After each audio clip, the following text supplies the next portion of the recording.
এটা ছিল আগের পা, এটা হচ্ছে আলহামদুলিল্লাহ এখন ভালো পা, ফুললি কারেক্টেড। হ্যাঁ আলহামদুলিল্লাহ এখন পুরোপুরি হাঁটতেছে। বয়স কত ওর?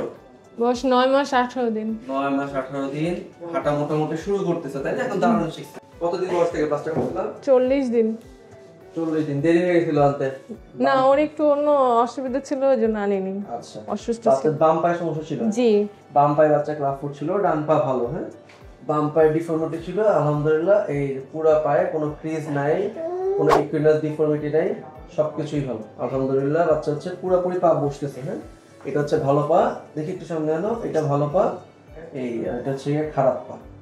বাচ্চা হচ্ছে ক্লাব ফুটের ডিফর্মিটি ছিল, 40 দিন বয়স থেকে প্লাস্টার করা হয়। কটা প্লাস্টার করছিলাম?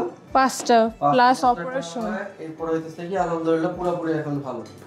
পা এতটা বাঁকা ছিল তাই না? দেখি বাবা, এই যে এটা ছিল হচ্ছে গিয়ে প্রথমে পুরোটা পা ভিতরের দিকে ডিফর্ম হয়ে বাঁকানো ছিল, ক্লাব ফুট, সিভিয়ার ডিফর্মিটি, 5টা প্লাস্টার।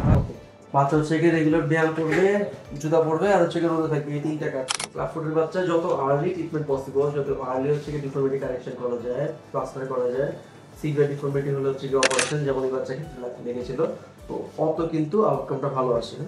আর এরপরে যেটা ইম্পর্টেন্ট সেটা হচ্ছে পুরো পা সোজা হয়ে যাওয়ার পরে মেইনটেনেন্স ফেজে এগুলো জুতা, ব্যায়াম, ফলো আপ যা যা লাগে